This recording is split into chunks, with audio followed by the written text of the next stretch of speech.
अस्सलाम वालेकुम, मैं हूं वैस मंगलवाला और ये है वर्ल्ड वाइज, दुनिया को जानने का, समझने का एक नया अंदाज। प्रोग्राम के आगाज में हम बात करते हैं दहशतगर्दी की। दहशतगर्दी के बारे में हम सब जानते हैं कि दहशतगर्दी किसी एक मुल्क के लिए नहीं बल्कि सारी दुनिया के लिए एक बहुत बड़ा खतरा है, एक बहुत बड़ी तशवीश है। और अगर हम यूं कहें कि 9/11 के बाद से अब तक जितने भी साल गुजरे हैं, उन तमाम सालों में दुनिया ने अपनी तमाम तर मेहनत जो सर्फ की है वो सिर्फ और सिर्फ दहशतगर्दी से निमटने के लिए की है। अब अगर हम ताकतवर मईशतों की बात करें, जैसा कि अमेरिका है, यूरोपीय ममालिक हैं, ये तमाम वो ममालिक हैं कि जिन्होंने दहशतगर्दी के तदारुक के लिए बहुत सारा पैसा पानी की तरह बहाया। अब ये एक अलग डिबेट है कि दहशतगर्दी फैलाने में उनका कितना किरदार था, ये एक अलग कहानी है, इसे हम छोड़ते हैं किसी और वक्त के लिए। बहुत सारे लोग, बेगुनाह लोग, लाखों लोग जो हैं वो हलाक हुए। अब चाहे मुस्लिम ममालिक हों या गैर मुस्लिम ममालिक हों, ईस्टर्न कंट्रीज़ हो या वेस्टर्न कंट्रीज़ हो, बहुत सारी कीमती जानें दहशतगर्दी की भेंट चढ़ गईं। और इस पूरी कहानी में सबसे ज़्यादा जानी नुकसान, सबसे ज़्यादा माली नुकसान हुआ पाकिस्तान का। न सिर्फ हमने कीमती जानें गंवाई बल्कि मुआशी नुकसान भी उठाया। और अगर हम बात करें 2001 से 2022 तक की, तो 83,000 बेगुनाह पाकिस्तानी दहशतगर्दी की वजह से जान से गए, शहीद हुए, और ये सिलसिला अब भी जारी है। और माली मसाइल में घिरा हुआ पाकिस्तान 35 खरब रुपए का मुआशी नुकसान भी उठा चुका है। अब दहशतगर्दी जो है उसके हवाले से एक सवाल ये पैदा होता है कि दहशतगर्दी को आलमी ताकतें मिलकर क्यों कंट्रोल नहीं कर पा रही, क्यों काबू कर नहीं पा रही। इसके लिए हम जवाब ढूंढते हैं और उन मुहर्रिकात पर हम नज़र डालते हैं कि जिन्हें यकसर नज़रअंदाज किया गया है। और इसमें एक मुल्क ऐसा है जिसकी तरफ हमें तवज्जो देनी होगी, और ये मुल्क कौन सा मुल्क है? ये मुल्क है भारत। ये मुल्क है भारत, जिसकी हमने बात करनी है। और भारत की हमने बात क्यों करनी है? क्योंकि दहशतगर्दी का जो मामला है उसमें एक बहुत बड़ी चीज़ है जिसे कहते हैं ब्लैक मार्केट। और ये ब्लैक मार्केट कौन सी है? ये ब्लैक मार्केट है असलहे की ब्लैक मार्केट। ये ब्लैक मार्केट है एक्सप्लोजिव्स की ब्लैक मार्केट। ये ब्लैक मार्केट है न्यूक्लियर जो डिवाइसेस होते हैं और जो न्यूक्लियर मटेरियल होता है उसकी ब्लैक मार्केट। और इस ब्लैक मार्केट का ताल्लुक इंडिया से बहुत ज़्यादा है। कैसे? ये हम आपको बताते हैं। क्योंकि न्यूक्लियर थेफ्ट, यानी कि न्यूक्लियर थेफ्ट का मतलब यह है कि आप ऐसी चीज़ें चुराएं जिनका ताल्लुक है न्यूक्लियर बॉम्ब बनाने से। जी, इसको कहते हैं न्यूक्लियर थेफ्ट। इंडिया में न्यूक्लियर थेफ्ट के वाक़यात बढ़ते जा रहे हैं। जी हाँ, इस वक्त दुनिया को सबसे बड़ा जो खतरा है वो ऑब्वियसली एटॉमिक दहशतगर्दी से है। और 1998 के बाद से जनूबी एशिया के ममालिक में ये जो जौहरी सलाहियतें हैं ये बढ़ने लगी थी। तमाम जनूबी एशियाई रियासतों में से भारत की वुसअत के पेश नज़र भारत की जो जौहरी तनसीबात है उनसे जौहरी दहशतगर्दी का सबसे ज़्यादा ख़तरा रहा है। क्योंकि भारत के जौहरी प्रोग्राम का ज़्यादातर जो हिस्सा है वो IAEA के तहफ़्फ़ुज़ात से मशरूत नहीं है। इसके अलावा फिर भारत में इसलिए यह ख़तरा ज़्यादा मौजूद है क्योंकि वहाँ का जो अंडरवर्ल्ड है भारत का, वो state with in a state की सी ताकत रखता है। साथ ही साथ भारत में भी जौहरी इंसर्जेंसी, जौहरी तनसीबात मौजूदगी में वो जो इंसर्जेंसी को हवा देने वाला जो सिचुएशन है वो बार बार हमारे सामने आता है। यूरेनियम और प्लूटोनियम, ये दोनों जो चीज़ें हैं, इन दोनों मवाद को रखते हैं हम हाई प्रोटोकॉल में। इसको हासिल करना बहुत मुश्किल होता है। ज़्यादातर ममालिक में इस पर बड़ी कड़ी नज़र रखी जाती है। चोरी होने से रोकने के लिए बड़े सख्त ज़ाब्ते बनाए जाते हैं, सख्त हिफाजती इक़दामात किए जाते हैं, लेकिन भारत इसमें पूरी तरह नाकाम नज़र आता है। कैसे? उसके कुछ वाक़यात हम आपके सामने पेश करते हैं। ज़्यादा पुरानी बात नहीं है, माजी करीब में भारत में रेडियो एक्टिव मादे के चोरी के मुताद्दिद वाक़यात रूनमा हुए थे, जो भारत के अंदर जौहरी मवाद की ब्लैक मार्केट की मौजूदगी की निशानदेही करते हैं। क्योंकि ये मवाद चोरी होता है और फिर उसके बाद ब्लैक मार्केट में जाता है। 2021 में भारतीय हुकाम ने झारखंड में 6.4 किलोग्राम यूरेनियम और इसी तरह महाराष्ट्र में 7 किलोग्राम यूरेनियम जब्त किया था। ये पकड़ा गया था वहां से। अच्छा, 2006 की बात करें, दिसंबर में राजरपा जिला रामगढ़, वहां के तहकीकी मरकज से ताबकार मवाद से भरा हुआ एक पूरा कंटेनर चोरी हो गया था। ये रेडियो एक्टिव मटेरियल था और इसका कंटेनर पूरा चोरी हुआ था। 2008 में भारतीय पुलिस जो थी उसने मघियाला की रियासत में यूरेनियम की स्मगलिंग के इल्जाम में 5 अफराद को पकड़ा था। 2009 में मुंबई क्राइम ब्रांच ने 5 किलोग्राम डिप्लीटेड यूरेनियम की चोरी के इल्जाम में 3 लोगों के गिरोह को पकड़ा था। और मार्च 2022 भारत की गैर पेशावराना हैंडलिंग के सबब हरियाणा से निकलने वाला एक ब्रह्मोस मिसाइल था, वो पाकिस्तान के इलाके मियां चुन्नू में आया था, वहाँ गिरा था और वहाँ तबाह हुआ था। अब जो Indian atomic energy regulatory board है AERB, उसकी सालाना जो रिपोर्ट्स आती हैं उसमें ये बात सामने आती है कि 2001 से लेके अब तक ताबकार मवाद के चोरी होने, गलत जगह मुंतकिल होने और मिसहैंडलिंग होने के कई वाकयात सामने आए हैं। और इसी तरह के वाकयात जो हैं वो बाइस तशवीश हैं, क्योंकि ये सारा मवाद जब निकलता है, कुछ मवाद इसमें से पकड़ा जाता है, लेकिन कुछ मवाद ऐसा है कि चूंकि भारत ये एक हॉटस्पॉट है गैर कानूनी तिजारत में, और इस हॉटस्पॉट से ये मवाद निकलता है और फिर ये न्यूक्लियर थेफ्ट जो है वो आगे दहशतगर्दी में काम आती है। तो बेसिकली भारत एक सप्लाई चेन है न्यूक्लियर थेफ्ट के मटेरियल का, और यही वजह है कि भारत की इस जो यूं कह लीजिए कि एक तरीके से इनकी कंप्लेसेंसी है, उसकी वजह से ये पूरा खित्ता जो है वो दहशतगर्दी की लपेट में है।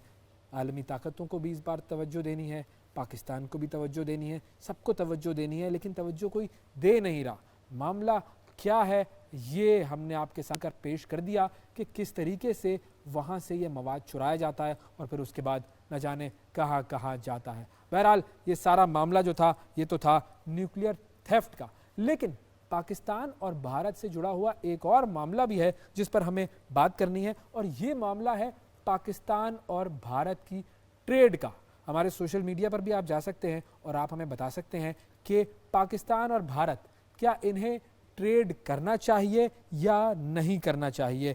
ये एक सवाल है जिसका जवाब आपने हमें हमारे सोशल मीडिया पर, ट्विटर पर और इन तमाम जो हमारे प्लेटफॉर्म्स हैं उन पर देना है। पाकिस्तान और भारत क्या इन दोनों ममालिक को ट्रेड करना चाहिए या नहीं करना चाहिए, इस हवाले से हम बात करेंगे और ज़रा डिटेल में जानेंगे कि मामला है क्या। हमारे साथ डॉक्टर मंजूर अहमद साहब मौजूद हैं, SDPI से उनका ताल्लुक़ है और उन्होंने इस हवाले से काफ़ी ज़्यादा रिसर्च की है। उनसे हम बात करते हैं। अस्सलाम वालेकुम डॉक्टर मंजूर साहब। अस्सलाम वालेकुम जी।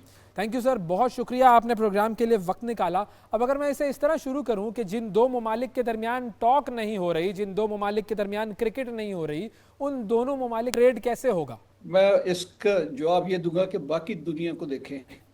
अब इंडिया और चाइना का झगड़ा देखें, बॉर्डर पे कई दफ़ा उनके क्लैशेस होते हैं, लेकिन अब इंडिया का बिगेस्ट ट्रेड पार्टनर जो है वो चाइना है।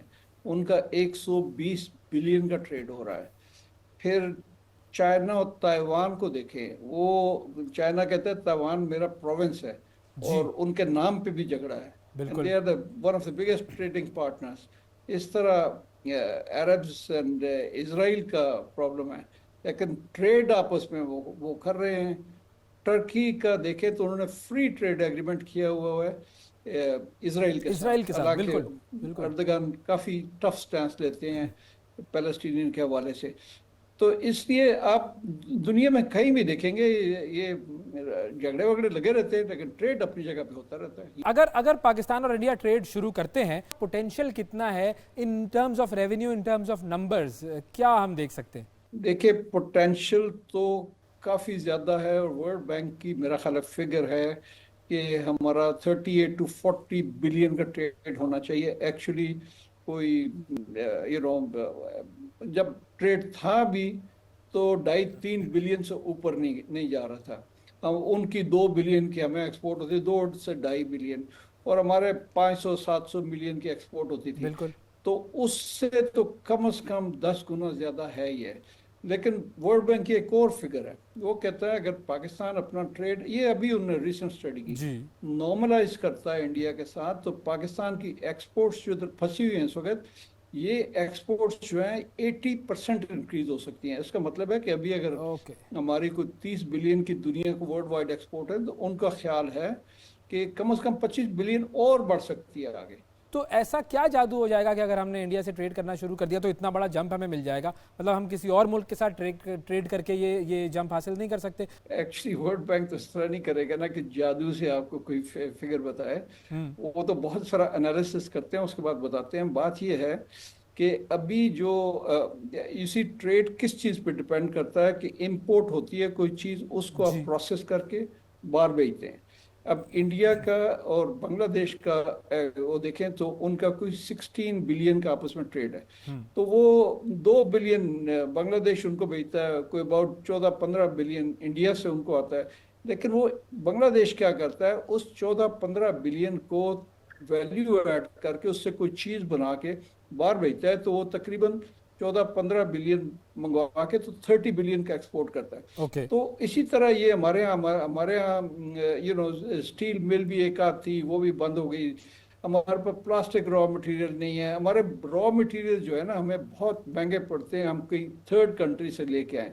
तो इंडिया से मिल जाते हैं तो हम उससे काफ़ी बेनिफिट कर सकते हैं अक्रॉस द बॉर्डर। उनके ये नेफ्था वगैरह के, नेफ्था क्रैकर और इस तरह के जी। जिससे सारे प्लास्टिक वगैरह बनते हैं, देखिए we can get it much cheaper. इसी तरह स्टील मच चीपर।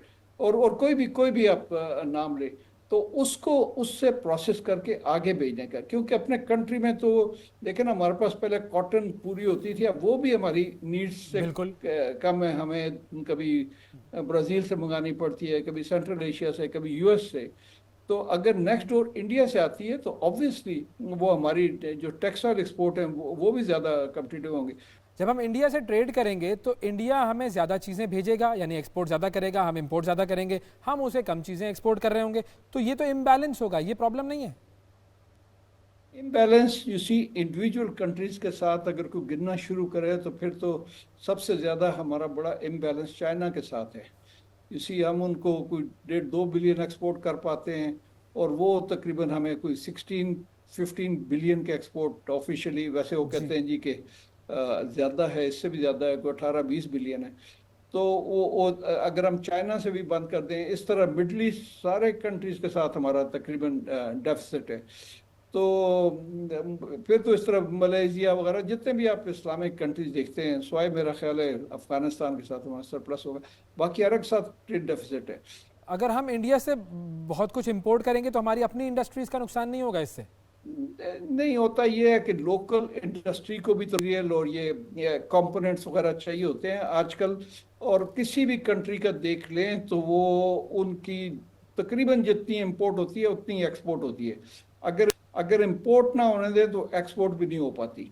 तो जब जब तक आप इंपोर्ट नहीं खोलेंगे तो फिर उससे उससे वो और हमारी industry in fact one of the reasons कि ये ग्रो नहीं हुआ कि हमने अपनी इंपोर्ट्स को काफ़ी रोका हुआ है। हमारे दुनिया में तकरीबन सबसे ज़्यादा हाईएस्ट जो कहते हैं ना इंपोर्ट ड्यूटीज एंड टैरिफ्स, तकरीबन पाकिस्तान के सबसे ज़्यादा है।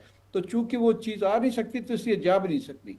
और आजकल एक और तरीका हो गया कि दुनिया में जिसको कहते हैं ग्लोबल वैल्यू जी। चेन्स, कि इसका मतलब है कि कंपोनेंट्स चीज़ में, कोई भी चीज़ आप देखें, मोबाइल फ़ोन देखें, कुछ देखें, तो उसके कंपोनेंट्स आते हैं, कुछ आप बनाते हैं। इस तरह गाड़ी देख लें, कोई भी चीज़ बिल्कुल। देख लें, तो बजाय इसके कि आप खुद सारी चीज़ बनाने की कोशिश करें, आप जहाँ से इंपोर्ट सस्ती कर लें मिलती है वो उसको। जी। चीज़ लेते हैं, और जो चीज़ आपके फ़ायदे में है तो आप उसको खुद बनाते हैं। तो इस तरह की आजकल इंडस्ट्री और ट्रेड इस तरह चल रहा है ज़रा। सही।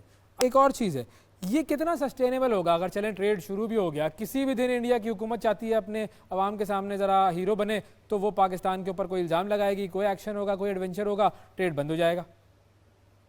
देखिए, जब ये sustainability obviously it's difficult to guess, लेकिन जब पाकिस्तान इंडिया दोनों फ्री हुए तो उस वक्त की को कश्मीर में भी वॉर हुई, बहुत टेंशन थी मुख्तलिफ चीज़ों पे।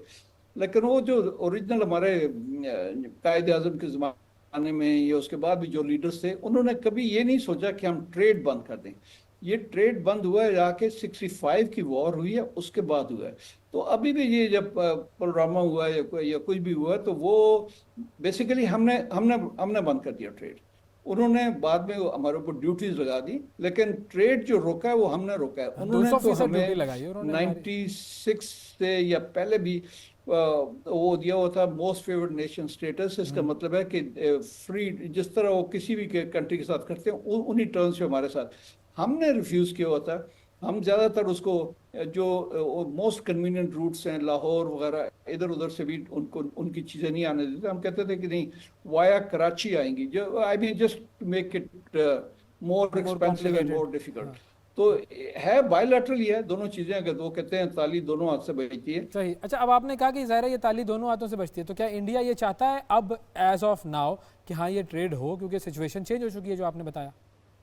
हमने जब बंद किया ना 2019 वगैरह में, उसके बाद हमने देखा कि हमारे बहुत सारे हॉस्पिटल्स को शदीद दुश्वारी हो रही थी उनकी फार्मास्यूटिकल्स के मेडिसिन वगैरह की। तो हमने फिर खुद से ही खोल दिया। हमने कहा कि हमें तो फार्मास्यूटिकल तो हम मंगवाएंगे, तो उन्होंने कहा ठीक है मंगवा लें। तो अभी भी जो चीज़ हमें चाहिए होती है वो तो हम इंडिया से मंगवा लेते हैं। तो इसलिए कोई हमने एक किस्म का रोका हुआ है। तो फिर वो और उनके लिए भी कोई इतना बड़ा मसला नहीं है, क्योंकि जो चीज़ वो पाकिस्तान से मंगवाते हैं वो उनको भी चाहिए होती है। क्योंकि कई चीज़ें हमने उस वक्त देखी थी, पहले जब ये ट्रेड खुला तो फिर हमारे कई केमिकल जाना शुरू हुए थे, और हमारा ख्याल था कि इंडिया बहुत ज़्यादा उसमें उनकी प्रोडक्शन वगैरह है। लेकिन वो पता चला कि उनकी वो साउथ में है, तो उधर से उनको मंगाने में काफ़ी ये सोडा ऐश और इस तरह की चीज़ें जो ग्लास में और इधर यूज़ होती हैं, तो उनको ये बहुत चीपर पड़ता था। जिप्सम सीमेंट वगैरह ये नॉर्थ से पाकिस्तान से मंगवाना उनके लिए बहुत सस्ता था। तो इसलिए वो मतलब ये नहीं कि हम पे आसान करते हैं, लेकिन जो चीज़ हमसे सस्ती मिलती है वो लेते हैं, जो चीज़ महंगी है तो वो नहीं लेते। इस तरह हम भी यही करेंगे, जो चीज़ हमें इंडिया से सस्ती मिलेगी तो हम लेंगे।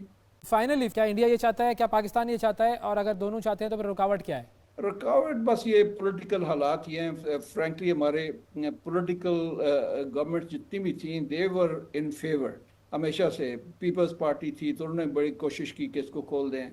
फिर ये मुस्लिम लीग वाले भी हमेशा, पिछली गवर्नमेंट्स भी थोड़ा बहुत, पीटीआई ने भी पहले उन्होंने किया कि हम खोल रहे हैं। फिर वट एवर उनके अपने कॉन्स्टिट्यूंट से या कहीं से उनको प्रेशर आया, फिर उन्होंने कहा नहीं अभी नहीं करते।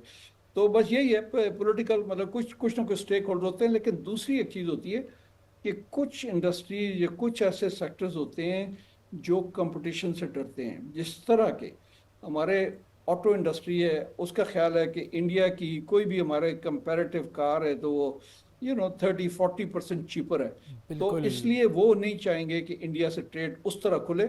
लेकिन उनके लिए ये है कि अगर वो कहेंगे अच्छा जी इंडिया पे उतनी ड्यूटीज रखें और वही सब कुछ करें, तो फिर शायद वो उस तरह। लेकिन they would not like to have बिल्कुल कि हम जिस तरह पहले एक ख्याल था एक ज़माने में कि एक south Asia free trade agreement था, सेफ्टा जिसको कहते हैं, मतलब फ्री ट्रेड एरिया। तो वो कहते हैं कि नहीं, ये इन चीज़ों के लिए जो हम बना रहे हैं इनके लिए ड्यूटीज होनी चाहिए। हम कोई फ्रिज बना रहे हैं या एयर कंडीशनर या गाड़ियाँ या कुछ इस तरह की, तो वो उस तरीके से राजी होंगे, वरना मुश्किल होगा। अब ये दूसरा, फार्मास्यूटिकल्स वाले भी पहले काफ़ी उस तरह थे कि इंडिया के मेडिसिन बहुत चीप होती हैं, लेकिन वो जो हमारा सबसे बड़ा ये मैन्युफैक्चरर गेट्स वाले कराची, तो वो कहते हैं जी अगर ठीक है उनको ये मार्केट मिलेगी तो हमें इंडिया की कई गुना ज़्यादा बड़ी मार्केट है, हमें वो मार्केट मिलेगी। जितने फॉरवर्ड लुकिंग बिजनेसमैन हैं वो इस तरह सोचते हैं कि ठीक है हम उनको कुछ देंगे लेकिन हमें उससे बड़ी मार्केट मिलेगी।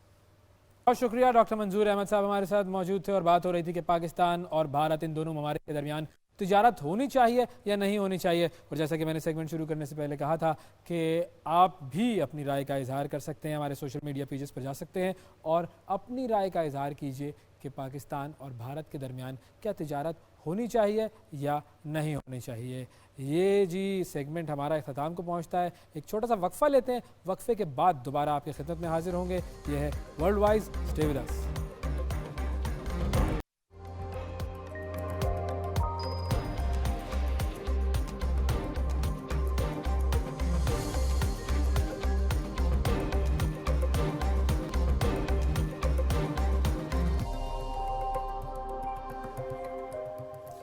Welcome back. ब्रेक के बाद एक मरतबा फिर वर्ल्ड वाइज में खुशामदीद। अब बात करते हैं कुछ कर्ज की, कुछ उधार की। आपने बहुत सारे जुमले सुने होंगे। एक जुमला है जी, उधार मोहब्बत की कैंची है। दूसरा जुमला आपने ये सुना होगा कि नकद बड़े शौक से, उधार अगले चौक से। इसके अलावा एक और जुमला भी आपने सुना होगा कि उधार मांगकर शर्मिंदा ना करें, बल्कि ये भी सुना होगा कि कश्मीर की आज़ादी तक उधार बंद है। अब ये वो तमाम नसीहतें हैं जो कभी दुकानों पर तो कभी दीवारों पर लिखकर हम एक दूसरे को बात समझाते नजर आते थे कि उधार महज नुकसान है, महज बिगाड़ है। लेकिन भला हमारी हुकूमतों को ये बात कौन समझाए जिन्होंने कर्ज पर कर्ज लेकर दुनिया के हर फर्द को कर्ज में डुबो दिया है। दरअसल सिर्फ हम पाकिस्तानी ही नहीं जो कि सर से पैर तक कर्ज में डूबे हुए हैं, बल्कि दुनिया के कमोबेश हर मुल्क का हाल कुछ ऐसा ही है। और शायद आपको जानकर हैरानी हो कि दुनिया का बच्चा बच्चा, हर एक बच्चा $39,000 का मखरूज है। $39,000। आज जब आप अपने घर जाएं, अपने बच्चे की शक्ल देखें तो आपको उस बच्चे की शक्ल पर $39,000 का कर्जा नजर आना चाहिए। यह कर्ज वो बला बन चुकी है जो कि पूरी दुनिया को निगल रही है। और इस बला का साइज, यानी कि अगर हम पूरी दुनिया के कर्ज की बात करें तो इस वक्त पूरी दुनिया पर जो कर्ज है वो है $315 खरब। जी, $315 खरब, यानी कि आलमी जीडीपी का 3 गुना बनता है। अब आलमी जीडीपी कितना है, वो क्या होता है, मतलब आलमी सतह पर होने वाली तमाम प्रोडक्शन, आलमी सतह पर जो कुछ बनता है उसकी टोटल जो अमाउंट है, टोटल जो वैल्यू है वो है $109 खरब। यानी पूरी दुनिया का सिस्टम चलता है $109 खरब से, और जो कर्ज है दुनिया का वो है $315 खरब। और दुनिया में सारी हुकूमतों ने मिलकर 3 गुना ज्यादा अपने जीडीपी से कर्जा ले लिया है। बहुत बड़ी रकम है, इसमें कितने जीरोज हैं ये भी मुझे नहीं पता। लेकिन आखिरकार दुनिया कर्ज के इस दलदल में फंसी कैसे, हम यहां तक कैसे आए, ये समझने वाली बात है। यूं तो मुल्कों और इदारों से कर्ज लेने की रविश दूसरी जंग अजीम के बाद शुरू हो गई थी, जबकि बहुत से मुमालिक, खासतौर पर जो यूरोपीय मुमालिक हैं, उनको अपनी मईशतों और बुनियादी ढांचे की तामीर के लिए पैसों की जरूरत थी। उन्होंने कर्जा लिया। फिर उसके बाद दुनिया ने तेजी से तरक्की का सफर शुरू किया।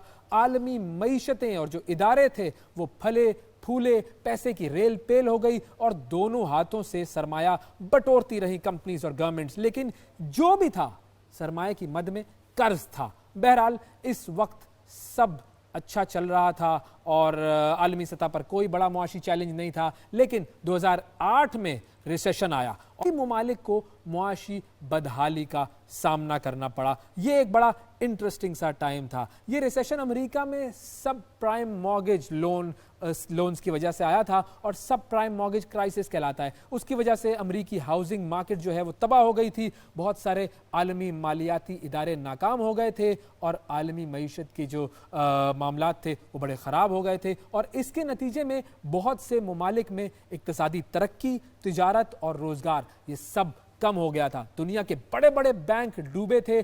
2008 का ये जो रिसेशन था ये 1930 के बाद सबसे बड़ा मुआशी बहरान था और उसके बहुत ज़्यादा ख़तरनाक नताइज बरामद हुए थे। मालियाती निज़ाम को मुस्तहकम करने के लिए मुआशी बहाली की कोशिशें शुरू हुई और दुनिया की जो मालियाती पॉलिसीज़ थी उनमें तब्दीलियाँ आई। अब दुनिया इस सूरत हाल से आहिस्ता आहिस्ता निकल रही थी कि 2020 में एक और काम हुआ और ये काम था कोविड-19 आ गया जी। सारी कोशिशों पर पानी फेर दिया गया और उसके बाद क्या हुआ ये भी एक अलग कहानी है। आज 2024 में जब हम पीछे मुड़कर देखते हैं तो समझदार कौमें वो हैं कि जिन्होंने चींटियों से सीखा है। चींटियों से क्या सीखा है कि मईशत में पैसा लगाया भी लेकिन बुरे वक्त के लिए बचाया भी। चींटियां भी यही करती हैं। अलबत्ता तमाम मुमालिक ऐसा ना कर सके। यहाँ तक कि दुनिया के टॉप मईशत समझे जाने वाला जो अमेरिका है, जापान है, वो भी इस वक्त भारी कर्जे तले दबा हुआ है। अमेरिका $35 खरब का कर्जा है अमेरिका पर और बरतानिया पर है तकरीबन $10 खरब का कर्जा। इसी तरह अगर हम यूरोपीय यूनियन की बात करें तो $17 खरब का कर्जा है यूरोपीय यूनियन पर।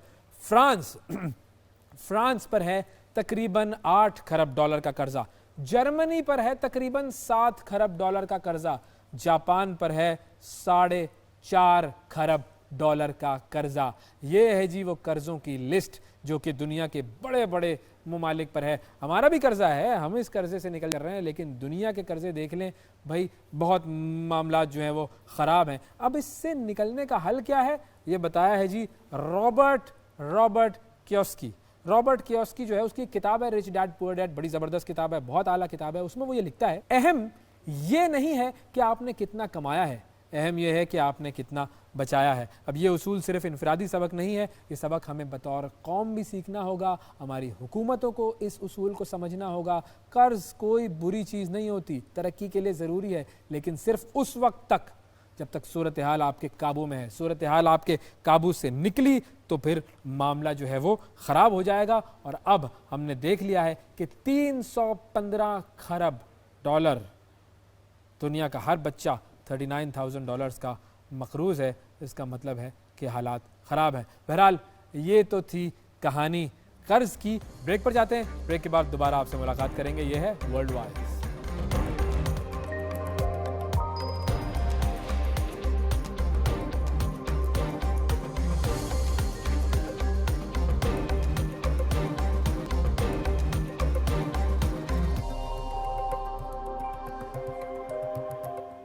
वेलकम बैक जी। ब्रेक के बाद एक मरतबा फिर खुश आमदीद। ये है वर्ल्ड वाइज और अब हम आपकी मुलाकात करवाते हैं पाकिस्तान की एक ऐसी खातून से जिनका नाम फोर्ब्स 30 अंडर 30 की लिस्ट में आया है। इन्होंने ऐसा क्या कमाल किया है, वो कमाल कुछ यूँ है कि पाकिस्तान के तलबा और तालिबात का एक बहुत बड़ा मसला इस खातून ने हल कर दिया है। बहुत सारे लोग ऐसे हैं, बहुत सारे तालिब इल्म ऐसे हैं जो कि तालीम हासिल करना चाहते हैं, हायर एजुकेशन हासिल करना चाहते हैं, लेकिन उन लोगों के पास पैसे नहीं होते। अलीना नदीम ने ये प्रॉब्लम हल किया और फोर्ब्स ने इसे रिकग्नाइज किया।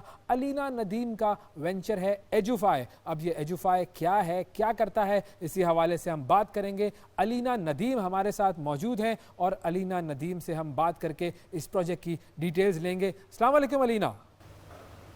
वालेकुम अस्सलाम।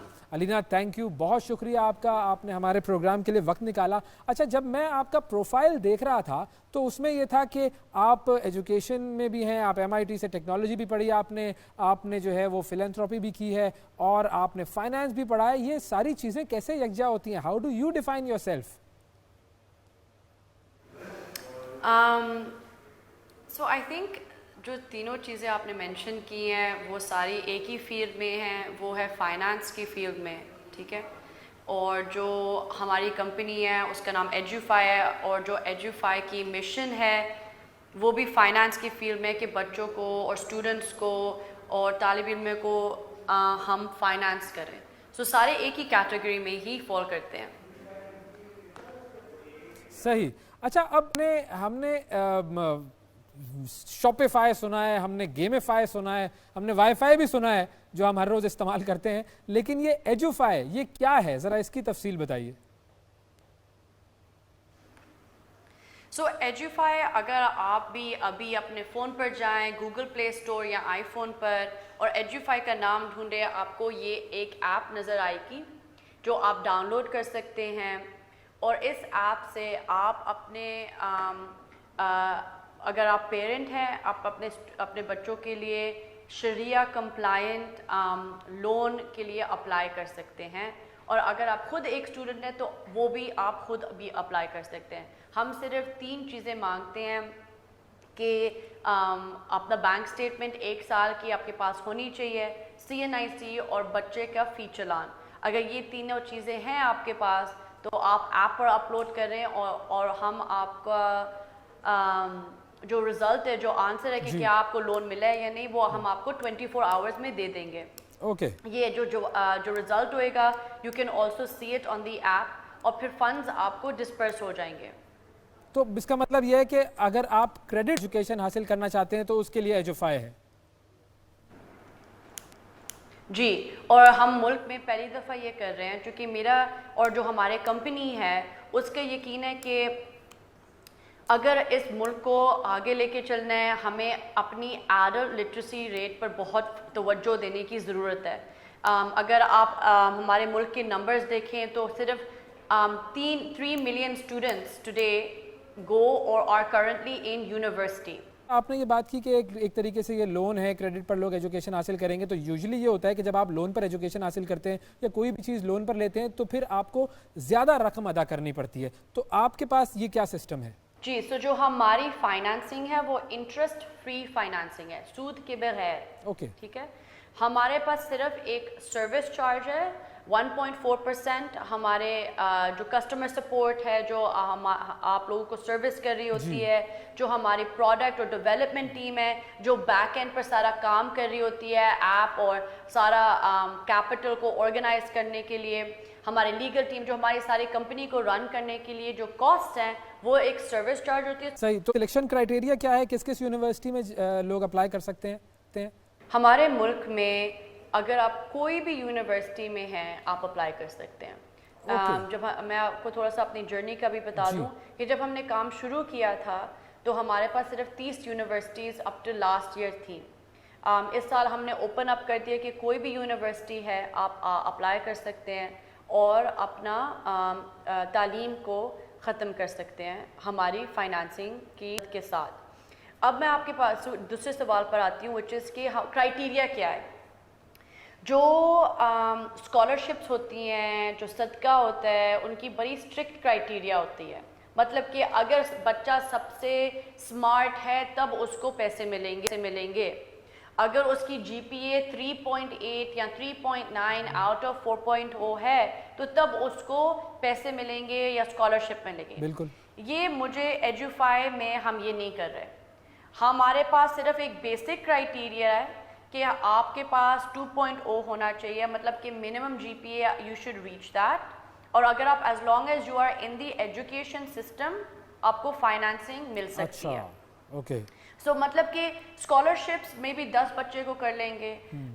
It's not a sustainable model. हम एक मैस ऑडियंस को पाकिस्तान के हर कोने पर हम चाह रहे हैं कि कोई लेफ्ट आउट ना हो, हम सबके लिए कोई ना कोई फैसिलिटी मौजूद रखें। Amazing, great. अच्छा, आप मुझे ये बताएं कि कितनी की फाइनेंसिंग आप लोग स्टूडेंट्स के लिए करते हैं? जो मैक्सिमम फाइनेंसिंग है वो है जो फी बिल पर जो अमाउंट है वो मैक्सिमम अमाउंट है। ठीक है, अगर और उसकी फिर आ जाती है बात कि आपकी अपना स्कोर, क्रेडिट स्कोर या आपका जो बैंक स्टेटमेंट है, जो आपकी फिगर लाइक स्कोर आया है, उसके मतलब हम आपको मैक्सिमम फी बिल फाइनेंस कर सकते हैं या पार्शियल फी बिल। अगर लेट्स प्रिटेंड 2 लाख की फ़ी है तो अगर जो हमें पेरेंट लग रहा है या स्टूडेंट लग रहा है जिसका अगर उसका बैंक स्टेटमेंट और सारे डॉक्यूमेंट्स हेल्थी हैं तो हम उसको 2 लाख भी दे सकते हैं फुल फ़ी। अगर हमें थोड़ी सी वीक लग रहे हैं तो we can give partial fee coverage such as 1 lakh. आपको इसका ख्याल कैसे आया? कोई इंसिडेंट था, कोई चीज़ ऐसी आपने देखी जिससे आप इंस्पायर हुई और आपने सोचा कि मुझे ये वेंचर स्टार्ट करना चाहिए? एक्चुअली जब मैं अब खुद यूनिवर्सिटी में थी, मेरी एक बड़ी अच्छी दोस्त थी, उसको बहुत फाइनेंशियल ट्रबल्स की वजह से she had to drop out of university. She was one of my best friends. तो ये मैंने खुद प्रॉब्लम अपने like I have seen people experience it. I also have worked in charity, worked in education charities, you know, since I was a child. बचपन से हम काम करते रहते थे एवरी समर इन चैरिटीज़। तो मुझे चैरिटीज़ से की लिमिटेशंस नज़र आ गई थी कि चैरिटीज़ में कोई सस्टेनेबल मॉडल नहीं है। मतलब कि आपको बार बार अपने डोनर्स के पास जाना पड़ता है और पैसे मांगने पड़ते हैं और you know it's not going to help the masses, it's not a solution to the problem. Absolutely. अगर एंड द थिंग इज कि जो चैरिटीज़ होती है वो सबसे गरीब को टारगेट करती हैं, मगर जो हमारी मिडिल क्लास है वो कहाँ जाए? ना वो स्कॉलरशिप से एप्लीकेबल है और जो सबसे गरीब है उसके लिए सदका है, मगर जो मिडिल क्लास है वो ना सदके के लिए क्वालिफाई करती है ना स्कॉलरशिप्स। उनको भी तो मदद चाहिए ना। हमारी मिडिल क्लास हमारी मुल्क की बैकबोन है और उसके लिए उनको भी चीप, इजी, क्विक फाइनेंसिंग की भी सपोर्ट और मदद ज़रूर। बिल्कुल ठीक। अच्छा, अब अगर मैं ये आपसे पूछूं कि चूंकि आप ये काम कर रही हैं, इतना बड़ा, इतने सारे स्टूडेंट्स को आप सपोर्ट कर रही हैं, तो आपको भी तो फाइनेंसिंग की बहुत ज़्यादा नीड होती है। आपको किस तरह फाइनेंसिंग मिलती है? जो तालीम बाहर से लेके आए हैं और उधर हमारे इन्वेस्टर्स थे, हमारी इन्वेस्टर रिलेशनशिप्स थी, तो उसको हमने लेवरेज किया और बाहर से हमने फाइनेंसिंग लिया। अगर मैं इसको कंपेयर करूं अमेरिका वगैरह से, वहाँ पर भी स्टूडेंट लोन्स बहुत ज़्यादा दिए जाते हैं, लेकिन वहाँ हम देखते हैं कि स्टूडेंट्स बेचारे लोन रीपे करने में ही उनकी ज़िंदगी गुजर जाती है, उनका बड़ा मुश्किल होता है। तो इससे कैसे कंपेयर किया जाएगा इसको? हमारा प्रोडक्ट का नाम है स्टडी नाउ पे लेटर। हमारा मैक्सिमम टेन्योर 1 साल का है। जो अमेरिकन स्टूडेंट लोन होते हैं वो तो 9, 8, 10 साल तक होते हैं। उनका प्रोडक्ट और उनकी जो चीज़ है वो मुख्तलिफ है, हमारा डिफरेंट है। हमारा मैक्सिमम टेन्योर मतलब मैक्सिमम लोन का टाइम 1 साल है, ठीक है। तो हमारा उस तरह की अमेरिकी स्टूडेंट लोन्स की तरह प्रॉब्लम्स नहीं है। सही। तो अब अगर हमारे पाकिस्तान में कोई स्टूडेंट फैसिलिटी लेता है और उसके बाद वो पे नहीं कर सकता, तो फिर उसका क्या होगा? तो हमारे पास उनके साथ एग्रीमेंट है, यूनिवर्सिटी के साथ भी एग्रीमेंट्स हैं। There like they have to pay back. इस प्रोग्राम को चलाने के लिए एक बच्चे की अगर आप फाइनेंसिंग देते हैं तो आप दूसरा बच्चे के या स्टूडेंट का हक खा रहे हैं, ठीक है। इस मॉडल को चलने के लिए इट्स वेरी इंपॉर्टेंट कि everyone is pays back on time and it's a monthly installment plan. You have to pay at the first of every month. अब ये भी मुझे बताइए कि रिस्पांस कैसा आया जब आपने ये लॉन्च किया? कितने स्टूडेंट्स को आप इस वक्त सपोर्ट कर रही हैं? कितनी एप्लीकेशंस हैं? 2 मिलियन स्टूडेंट्स हैं हमारे प्लेटफॉर्म पर एंड हम उनको फैसिलिटेट कर रहे हैं। हमारे जो कस्टमर्स हमने देखे हैं जो हम एक दफ़ा एजुफाई इस्तेमाल कर लेते हैं वो बार बार आते हैं, बिकॉज फिर उनको ट्रस्ट हो जाता है कि हम अच्छा काम कर रहे हैं, कि अफोर्डेबल है, ये उनको मज़ीद उनकी फाइनेंशियल कंस्ट्रेंट्स को कम कर रहे हैं हम। ये फिर फोर्ब्स तक कैसे पहुंची? सो आई थिंक फोर्ब्स की अपनी रैंकिंग क्राइटेरिया होती है कि वो देखते रहते हैं कि कौन सी चीज़ें इम्पैक्ट कर रही हैं डेवलपिंग मार्केट्स में। This is Forbes Asia, so it's according to it's for the Asia के कॉन्टिनेंट में। सो आई थिंक हमारे in Pakistan it was me but there was also 7 other people from Pakistan who made this list. Okay, और finally मैं आपसे चाहूँगा कि Pakistani students जो आपके पास आते हैं जो अपनी तालीम मुकम्मल नहीं कर पाते या जिनको तालीम के हुसूल का मसला होता है, क्या उनकी वजूहात होती हैं? क्या ऐसे इश्यूज हैं जो आपने देखे पाकिस्तानी स्टूडेंट्स के जिसकी वजह से वो अपनी तालीम मुकम्मल नहीं कर पाते हैं? जैसे मैं आपको बता सकती हूँ कि हमारा कल ही एक एप्लीकेशन आई हुई थी। उसने कहा था कि मैंने हर जगह मतलब चैरिटीज़ को भी रीच आउट की है। चैरिटीज़ ने कहा था कि मैं क्वालिफाई नहीं करता, ठीक है, जो कि वो उसके पेरेंट्स के पास इनकम है मगर इतनी इनकम नहीं है कि वो मेडिकल कॉलेज जा सके। मेडिकल कॉलेज की फ़ीस तो अब 20-20 लाख हो रही है, बिल्कुल, ठीक है। तो ना वो सदक़े के लिए क्वालिफाई कर रहा था। स्कॉलरशिप की उसकी GPA बहुत कम थी। स्कॉलरशिप के लिए उसकी GPA होनी चाहिए थी 3.8, 3.7। तो इस तरह का केस हमारा कल आया हुआ था डेस्क पर। तो तब वो एजुफाई पर आया कि उसको जो 20 लाख का फ़ी बिल है वो एक दफ़ा में नहीं पे हो पा रहा था उसके पेरेंट्स और उसके and from himself. So this is an example of the case that came. The other example is the issue here is कि जो the medical college fees or any university fees is a huge amount lump sum payment. So parents have the money but they don't have such huge amounts to pay in one go. So we break that into an installment plan. Great. So this is where you come in और इसी चीज़ ने recognise किया। बहुत शुक्रिया अलीना नदीम आपका, आपने वक्त दिया हमारे प्रोग्राम के लिए। बड़ी ज़बरदस्त आपके ये वेंचर, और जब भी फोर्ब्स 30 अंडर 30 में अलीना का नाम आया है, these are the Pakistanis who are making us proud. और अब जाते जाते एक और मुल्क की तरफ हम नज़र डालेंगे। ये मुल्क है जी UAE, और UAE में क्या काम हुआ है ये भी मैं आपको बताता हूँ। UAE में एक बड़ी इंटरेस्टिंग चीज़ हुई है। UAE को आप किस तरह जानते हैं? UAE को आप जानते हैं कि जी वहाँ पर लग्जरी रिजॉर्ट्स हैं, वहाँ पर घुड़सवारी होती है, वहाँ पर लोग शॉपिंग के लिए जाते हैं, वहाँ पर टूरिज़्म बहुत ज़्यादा होता है। और अब UAE ने टूरिस्ट्स को अपनी तरफ बुलाने के लिए, अपनी तरफ मुतवज्जे करने के लिए एक और बड़ा इंटरेस्टिंग सा काम किया है। और ये काम ऐसा है कि उन्होंने कमर्शियल गेमिंग की निगरानी के लिए, कमर्शियल गेमिंग जो होती है वो ज़रा आपको अभी समझ में आएगा कि ये क्या है। कमर्शियल गेमिंग की निगरानी के लिए उन्होंने एक नया रेगुलेटरी इदारा जो है वो बनाया है। और बेसिकली जो तशवीश की बात है वो ये है कि ये जो रेगुलेटरी इदारा है इसमें जो माहिरीन शामिल किए गए हैं वो कैसीनोज़ के माहिर हैं और वो जुए के माहिर हैं। तो आप ज़रा सोच लें कि ये होने क्या जा रहा है, क्योंकि मुझे कुछ थोड़ी सी इसकी तशवीश है। आप इसको समझिएगा कि ये क्या होने जा रहा है कि उन्होंने ये एक रेगुलेटरी बॉडी बनाई है, जो कि इस ये रेगुलेटरी बॉडी का जो काम है वो ये है कि ये कमर्शियल गेमिंग को कंट्रोल करेगी। और इस अथॉरिटी में 2 लोग शामिल हैं, 2 एक्सपर्ट शामिल हैं। एक का नाम है केविन मेलेली और दूसरे का नाम है जिम मैरियन। और ये दोनों जो हैं कमर्शियल गेमिंग में बड़ा तजर्बा रखते हैं। और एक जो है वो मरिन जो है वो MGM कंपनी का साबिक CEO है, और दूसरा जो शख्स है मलली, वो गेमिंग लेबॉर्ट्रीज इंटरनेशनल में काफ़ी सारे ओहदों पर काम कर चुका है। अच्छा, अब मुत्तहिदा अरब अमारात में हम देखते हैं कि टूरिस्ट्स बहुत सारे आते हैं, और अगर इसके कुछ स्टैट्स में आपको तो क्रूज़ हब कहलाता है ये ख़ित्ता, क्योंकि बहुत सारी क्रूज़ शिप्स यहाँ पर आती हैं, सारी दुनिया से लोग यहाँ पर आते हैं टूरिज़म के लिए और क्रूज़ शिप्स में आते हैं। उन क्रूज़ शिप्स में कसिनोज़ भी बने होते हैं, और कसिनोज़ में हम सबको पता है कि क्या होता है। तो कसिनोज़ में जो भी होता है वो आप सब जानते हैं, मैं क्या उसकी तफसील आपको बताऊं। तो कसिनोज़ भी होते हैं उन क्रूज़ शिप्स में। अब ये जो लोग यहाँ पर आए थे, हर साल